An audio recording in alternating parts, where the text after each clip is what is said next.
chalet, the shelter house. At first, it didn't have the kitchen on it. That's what they built. They built the kitchen. The Swiss Society. Huh? They built that addition. Yeah. We had nothing to do with it. Yeah. They added on the kitchen. And then they didn't have windows in the openings. So then they finally put wood frame windows. And What year would you say it was that the Swiss Society came over here and started doing work and moved the picnic over here permanently? Okay, let me back up. We came out here in 1920. I was 2 years old. Didn't take that long. You come from the hills, from the mountains, you know, everything, to recognize what a beautiful landscape this was. Didn't take him long to meet the guy that owned it all. And by the time I was, we came out when I was 2, in 1920. By the time I was 8 or 9 years old, that'd be about 1930, we were having Swiss picnics and florist picnics down there. So it didn't take long after we got out here. We got out here in 1920. It didn't take long before we were using that for picnic purposes. Now, as to when, and before any structure was there, we had a dance floor. They built a sectional ground floor that they could stack up. wooden floor. It was 2 befores, yeah. And we also used that same dance floor for a boxing ring. I didn't know that. And I fought little Otto Arnie's, Hugo Arnie and Otto Arnie. Their father, Otto Arnie, was a chef. And they lived close to where our grandmother lived in town. And when I was 13, every Friday I went to Grandma's house, and on Saturday I went to St. Peter's for confirmation class. So I got well acquainted with the Arnie boys. The older boy became vice president of Unity Village. He died about 2 or 3 years ago. But that's beside the point. What I'm getting at, we started using that area early on. I was in the early 30s. And when we built the shelter house, I have no idea. I had the art club, the Letterman's Club, out here right before I graduated in May of 1950, and there was no chalet at that point. There was no? No, not at 1950. It was in the early 50s that we started. That Dad started. He hired a guy, lived over on Blue Ridge Boulevard.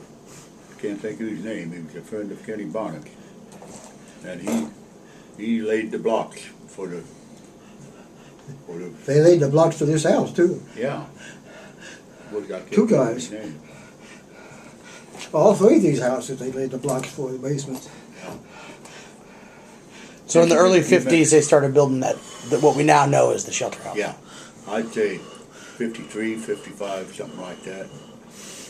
And as soon as they had a shelter house that had a roof on it, we used a grain bin for an outhouse. Can you imagine? One of those big round grain bins about high as this room and like this, and that was for the ladies. And for the men, why we had something more Hell, I don't remember that. Oh, yeah. I guess I never had to go to the bathroom. Well, somebody rolled the damn thing down the hill eventually. No kid. Yeah, it's down by the bridge, down the railroad. Well, would they have a hole under it? Seats and everything? They had nothing under it. The seats were, there were seats in it. I don't remember any hole ever be dug over there.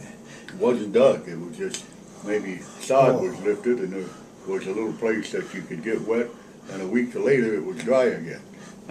We didn't have very many people, did we? No, I imagine a lot of people wet their pants because the ladies didn't want to sit on that thing. I remember the wooden ones that used to be over there when I was young. Yeah, right. How long were those there? God, I don't know. Yeah. Those were things that were scary to walk into almost. Towards the end. Yeah.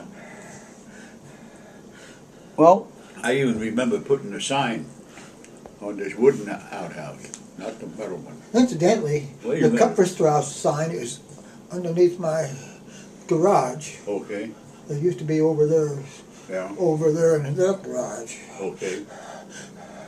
I'm glad to Go know ahead. that. But, what the hell was I gonna say? so in the early day, what you'd say the picnic came over here in the early 30s is when they started doing the society's picnic over They here. started meeting over there, yeah. And there was no building, there was no outhouse. And that didn't happen until the 50s. All there was a stone, you see them, you know, like this, and a grill on top. That's all it was at first. And they could grill sausage on that, like hot dogs and so forth. So it wasn't much of a picnic place. Nowadays, the things I remember are, the flag tossing, the Matterhorn, Yeah. some polka music. Uh-huh. Not as much dancing, I'm guessing, as there probably was back in the old days. What was it? What were the picnics like and the gatherings like back in the day compared to now? In the days of what? Just back in the earlier days. Some of your, how do you remember? Did it used to be a little bit? All they did was dance and drink beer. I mean, that was the total entertainment. There wasn't anything else. I don't remember any meetings, do you? No. They'd come out and enjoy Well, they met themselves. in town someplace, didn't they? Well, they had The ladies held meetings, sometime in the American Legion Hall on Broadway, remember? Yeah, upstairs. Yeah. I remember Hans Scherer going there and not standing when they played the German anthem. But, That's what. of course, there were always the Swiss yodelers. There was always Fred Kupfer, Joe Rose, Andy Kemp, and for a long time a lady, Gretel Wolf. And so Joe Rose had an accordion, a Handjörgele they call it in Swiss. And And so guitar. at some point there was four guys would sing Swiss songs and yodel. Then the bigger group, because there were a lot of Swiss born, they knew some folk songs and they just sing along with maybe the accordion player. Joe Rose lived right up the road. Okay. 58th Street. And one of his granddaughters, not Sandy, what's the oldest one? She had an accordion and she was going to be the accordionist, but she didn't keep it up. Remember when Uncle Joe brought an accordion back for Joe? Yeah. Yeah, In a that's right. beautiful box. Yeah. Lee has that box, and he's using it for a table. Uh-huh. Beautiful, handmade box. Yeah. And tell me, when did great grandpa Kupfer, when did he buy all this land?